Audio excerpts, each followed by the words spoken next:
Hello, my friends. Happy Read Across America Week. I am so happy that you have joined me for my read along today.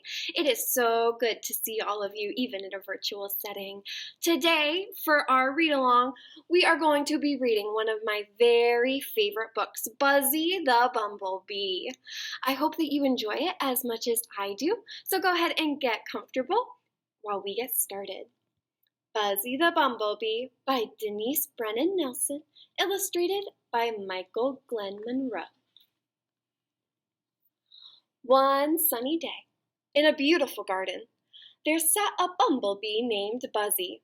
His stripes were black and yellow, and his coat was rather fuzzy. Buzzy liked to fly, like all bumblebees. He danced with the flowers and swayed with the breeze. He also liked to read and thought himself worldly and wise. So Buzzy was startled when he read bumblebees weren't made to fly. He read it over and over. Bumblebees weren't made to fly, according to studies and research. And it went on to explain why. Their wingspan is wrong and their bodies are too big. Buzzy was confused. He thought, I am not a pig. Buzzy couldn't believe what he read and kept thinking, can these facts be true? I've been flying all of this time, and I shouldn't have been able to. He tried to make his wings work by pumping with all of his might, but the words he had read were stuck in his head, and something wasn't right. Buzzy was stranded on top of a flower, longing to fly away. His heart still knew how, but his head had forgotten the way. Buzzy was scared. How will I get down now that I can't fly anymore? I'll have to climb down, he decided, something he'd never done before. With book in tow and little heart pounding, Buzzy tentatively took the first step. Then very slowly down the flower he crept.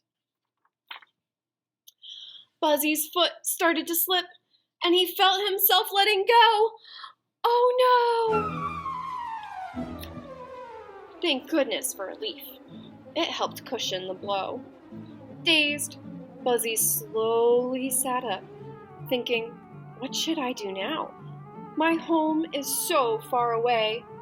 I've got to get there somehow. 2 dragonflies saw Buzzy walking, and they asked, what's wrong with you? Buzzy sadly told them, my flying days are through. They didn't understand his problem, because their wings worked just fine. Would you like to walk with me? Buzzy asked.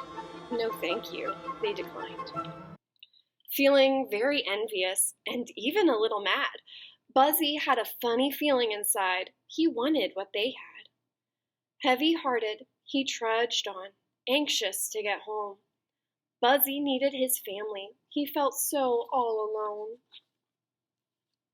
Just then, Buzzy saw a stream and cried out in frustration, now that I can't fly anymore, will I ever reach my destination? Every problem has a solution, his mother always said. Buzzy had to find an answer. He'd have to use his head. At that very moment, a flower petal drifted by. It gently floated to the river's edge as Buzzy let out a sigh. Buzzy had an idea. I need something that will float.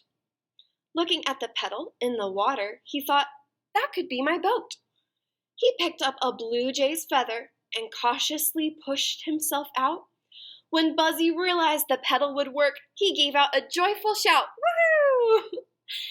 As he safely reached the other side, Buzzy was filled with relief. Until he saw the tall, tall grass and was suddenly overcome with grief. Sadly, he remembered the days when above the grass he would soar. Once again he thought, what will I do now that I can't fly anymore? Peering through the thick green grass, Buzzy thought, This just isn't fair. About to give up, he heard a voice say, "Don't stop, you're almost there." He looked up to see where it came from, but his eyes met only the sun.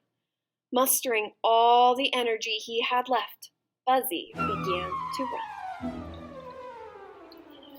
Buzzy burst through the door with a tear in his eye. "Mom and Dad, why didn't you tell me bumblebees weren't made to fly?" "Why, Buzzy," they said, "you can certainly fly. Until now, that is. And do you know why?" You're doubting yourself. Fear is blocking the way. Listen to your heart, Buzzy, not to what others say. Ignore labels and limits. They seldom do good. They make you think you can't, when inside you know you could. Buzzy thought about what they had said and knew his parents were right. It's belief in ourselves that helps us take flight. Quickly, Buzzy ran out the door and looked up at the sky. Bursting with confidence and desire, Buzzy shouted, "I want to fly!" Buzzy's wings fluttered and his spirit began to soar. Buzzy knew he would be all right. He would fly once more. And sure enough, Buzzy flew. And do you know why? By believing that he could, Buzzy was able to fly. I hope that you enjoyed our book reading today of Buzzy the Bumblebee. It is absolutely one of Miss George's favorite books. Enjoy the rest of your Read Across America week, and I will see you guys in class later. Bye, everyone.